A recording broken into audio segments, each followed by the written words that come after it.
Thrissur ആതിരപ്പള്ളിയിൽ septic ടാങ്കിൽ വീണ് കുട്ടിയാന. വനംവകുപ്പ് ഉദ്യോഗസ്ഥരുടെ നേതൃത്വത്തിൽ ആനയെ പുറത്തെടുക്കാൻ ശ്രമം നടക്കുകയാണ്. കാലടി പ്ലാന്റേഷനിൽ എറുമുഖം ഫോറസ്റ്റ് സ്റ്റേഷന് സമീപമുള്ള ലയത്തിനടുത്താണ് സംഭവം ഉണ്ടായിരിക്കുന്നത്. ആദ്യം അദൃശ്യങ്ങൾ.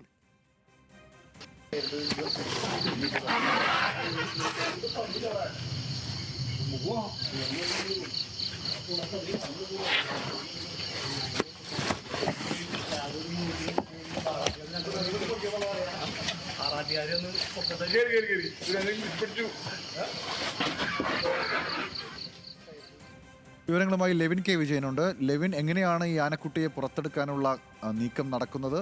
വിശദാംശം.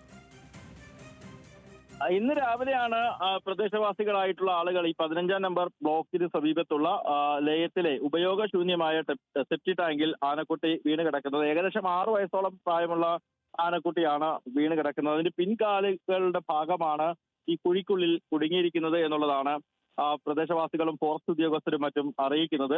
ഈ സ്ലാബുകൾക്കിടയിലൂടെ കാല് താഴേക്ക് പോയതാണ് ഈ കുഴിയിൽ പെടാനുള്ളൊരു കാരണം എന്നുള്ളതാണ് പ്രദേശവാസികൾ പറയുന്നത്. ഇതേ തുടർന്ന് ഈ സംഭവം ശ്രദ്ധയിൽപ്പെട്ട ഉടൻ തന്നെ വനംവകുപ്പിനെ ആളുകൾ വിവരം അറിയിക്കുകയും വനംവകുപ്പ് വേഗത്തിൽ തന്നെ സ്ഥലത്തെത്തി ആനയെ പുറത്തെടുക്കാനുള്ള നടപടികളിലേക്ക് കടന്നിരിക്കുകയുമാണ്. JCB ഉപയോഗിച്ചുകൊണ്ട് ആ കുഴി വലുതാക്കിക്കൊണ്ട് ആനയെ പുറത്തേക്ക് എടുക്കാനുള്ള നീക്കമാണ് നടക്കുന്നത്. വലിയ പരിക്കുകൾ ആനയ്ക്ക് സംഭവിച്ചിട്ടില്ല എന്ന് തന്നെയാണ്. മാത്രമല്ല, ചെറിയ കുഴിയാണ്, അതുകൊണ്ട് തന്നെ വലിയ അപകടങ്ങളില്ലാതെ ആനയ്ക്ക് പുറത്തേക്ക് വരാൻ പറ്റും എന്നുള്ളത് തന്നെയാണ് പ്രദേശവാസികളും വനംവകുപ്പ് ഉദ്യോഗസ്ഥരും പറയുന്നത്. ഏതായാലും ആന മുൻപ് ഇത്തരത്തിൽ സമാനമായ ഒരു ആന ഈ പ്രദേശത്ത് വീഴുകയും ഇത്തരത്തിലൊരു കുഴിയിലേക്ക് വീഴുകയും അത് പുറത്തെടുക്കാനുള്ള ശ്രമത്തിനിടയിൽ മരണപ്പെട്ട് പോവുകയും ചത്തുപോവുകയും ഒക്കെ ചെയ്തിരുന്നു.